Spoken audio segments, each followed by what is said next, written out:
तो दोस्तों सबसे पहले मैं आपको बताता हूं उस मेडिसिन के बारे में जो कि आज की लाइफस्टाइल के कारण डेवलप होने वाले कॉन्स्टिपेशन में सबसे ज्यादा यूजफुल है, और उस मेडिसिन का नाम है दोस्तों नक्स वोमिका। जिन लोगों ने मेरा नक्स वोमिका का वीडियो देखा है वो ये बात अच्छी तरीके से जानते हैं कि नक्स वोमिका का जो पेशेंट होता है वो सेडेंटरी लाइफस्टाइल जीता है, घंटों एक ही जगह पर बैठकर काम करता रहता है, उसकी आंतों की गति बिल्कुल भी नहीं होती है क्योंकि वो बिल्कुल भी चलता फिरता नहीं है। खास तौर से वो लोग जो कि आईटी प्रोफेशनल्स होते हैं, जो कहीं बड़ी कंपनीज में काम करते हैं, जो कि कोई शॉप होती है, जिनकी कोई दुकान होती है, जहां पर वो घंटों बैठे रहते हैं, तो ऐसे जो भी पेशेंट होते हैं जिनको कॉन्स्टिपेशन की शिकायत हो जाती है क्योंकि उनकी आंतों में गति नहीं होती है, उनको नक्स वोमिका सबसे अच्छी मेडिसिन मानी जाती है। इसके जो खास सिम्टम होते हैं दोस्तों वो मैं आपको बता देता हूं। इसका जो पेशेंट होता है उसे कॉन्स्टिपेशन किस तरह का होता है कि उसे इनइफेक्चुअल अर्जिंग होती है, यानी कि दिन में 2-3 बार उसको ऐसा लगता है कि यार फ्रेश होने जाना चाहिए, फिर से फ्रेश होने जाना चाहिए, फिर थोड़ा सा प्रेशर एकदम से फील हो जाता है, वो जाता है स्टूल पास आउट करने के लिए, लेकिन पूरी तरह खुल के स्टूल उसको नहीं होता है, यानी कि मल जो होता है उसका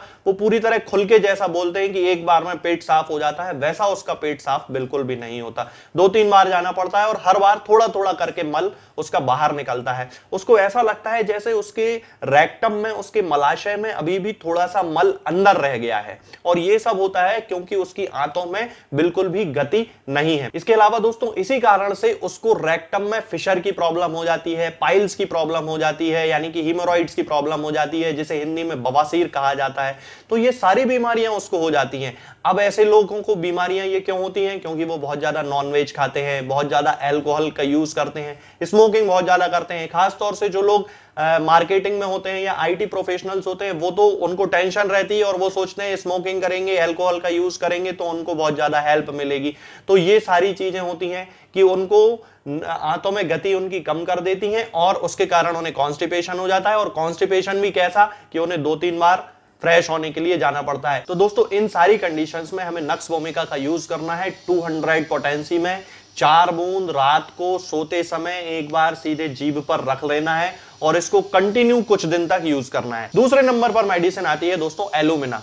होम्योपैथी की best of the best constipation की मेडिसिन में से ये एक है, और इसके जो सिम्टम्स होते हैं वो इस तरह होते हैं कि पेशेंट को काफी दिनों से लंबा कॉन्स्टिपेशन होता है, कब्ज रहती है बहुत लंबी लंबी, कम से कम 2-2, 3-3 दिन हो जाते हैं पेशेंट स्टूल पास आउट करने नहीं जाता है।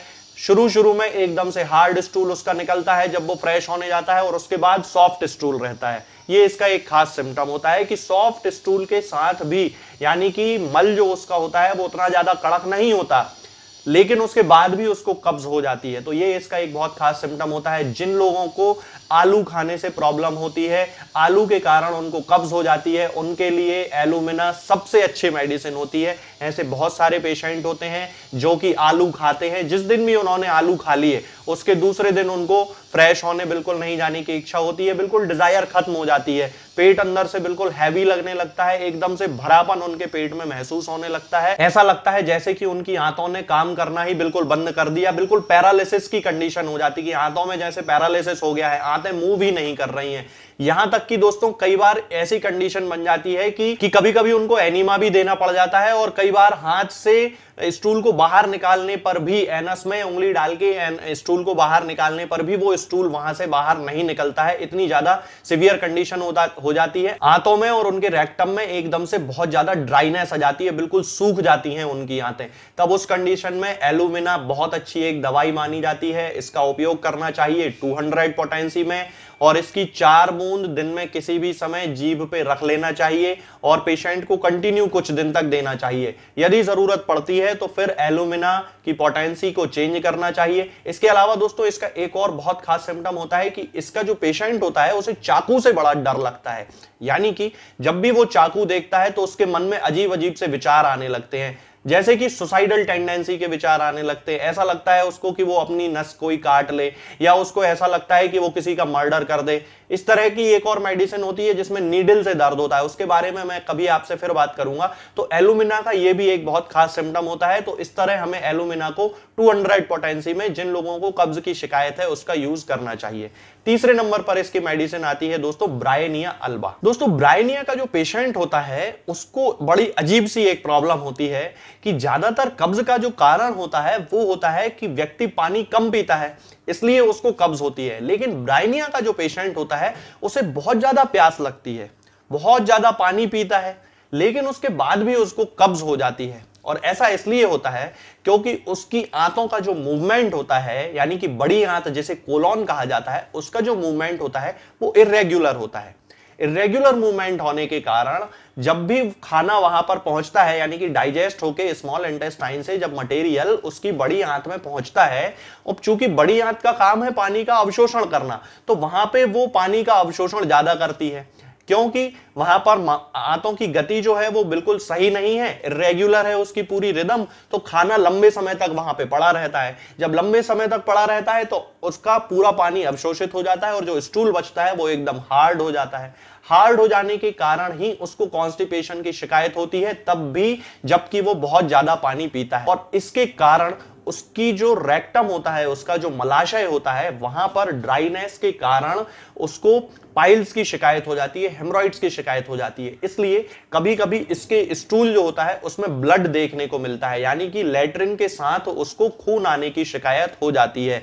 और ये उन पेशेंट में जो कि पानी बहुत ज्यादा पीते हैं, तब उस ब्रायनिया का यूज करना है। वे पेशेंट जिनमें पानी ना पीने की हिस्ट्री है उन लोगों में ब्रायनिया कोई काम नहीं करेगी। जिन लोगों को पानी बहुत ज्यादा पीने की हिस्ट्री है, पानी बहुत ज्यादा पीते हैं, उसके बाद भी कब्ज हो जाती है, तब ब्रायनिया काम करेगी। और उस कंडीशन में हमें ब्रायनिया 200 पोटेंसी में लेकर आना है और उसकी 4 बूंद दिन के किसी भी समय पेशेंट की सीधी जीभ पे रख देना है। पानी में मिलाकर भी दे सकते हैं, बिल्कुल कोई प्रॉब्लम नहीं है, दोनों तरीके बहुत अच्छे हैं।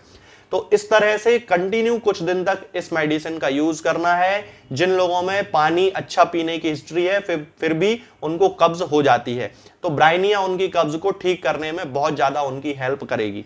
अगली मेडिसिन आती है दोस्तों ओपियम।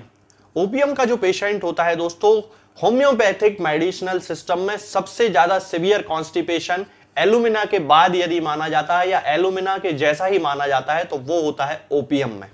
इसके जो पेशेंट होते हैं उन्हें सिवियर कॉन्स्टिपेशन की शिकायत होती है, बिल्कुल भी कई कई दिनों तक स्टूल पास आउट करने की इच्छा ही नहीं होती है, और जब भी वो स्टूल पास आउट करते हैं तो लार्ज अमाउंट में ब्लैक कलर का स्टूल उनका होता है, यानी कि उनका जो मल होता है वो काले कलर का होता है, बॉल्स के रूप में होता है, जैसे कि बकरी की जो लैट्रिन होती है उस तरह का उनका स्टूल होता है, एकदम काले रंग का, जिसको शीप डंग बोलते हैं, उसके जैसा स्टूल होता है। बहुत ज्यादा सिवियर कॉन्स्टिपेशन के कारण उनको ऐसा होता है, उनकी आंतों में बिल्कुल भी गति नहीं होती है, और इसी कारण से जब भी वो स्टूल पास आउट करते हैं तो उन्हें रेक्टम में बहुत ज्यादा दर्द उनको होता है, स्टूल उनका रिसीड कर जाता है, यानी कि वापस ऐसा लगता है कि जैसे आंत के अंदर चला गया है, मलाशय से वापस आंत में चला गया है। बहुत ज्यादा तकलीफ उनको होती है, बहुत ज्यादा दर्द उनको होता है। तब उस कंडीशन में दोस्तों हमें ओपियम 1 एम पोटेंसी में लेकर आनी है, और 1 एम पोटेंसी में लेकर उसकी 4 बूंद 8 दिन में एक बार पेशेंट को देनी है।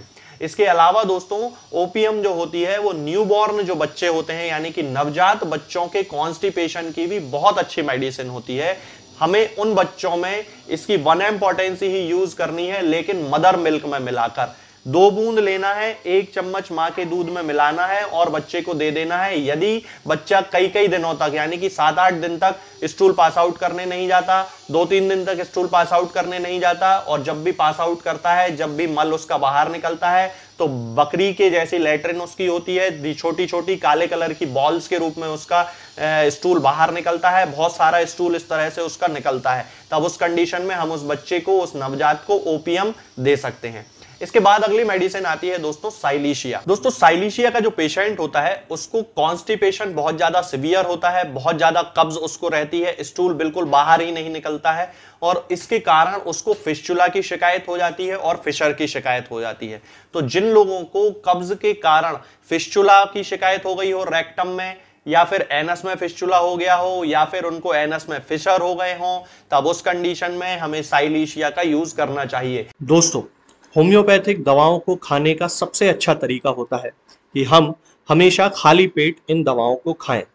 जिन दवाओं को दिन में केवल एक बार खाना है, उन्हें सुबह खाली पेट खा लेना चाहिए, मुंह में अच्छे से कुल्ला करके, गार्गल्स करके मुंह को साफ कर लेना चाहिए। फार्मेसी पे उपलब्ध होती हैं, हर ऑनलाइन फार्मेसी पर उपलब्ध होती हैं, इसलिए आप वहां से इन दवाओं को प्राप्त कर सकते हैं।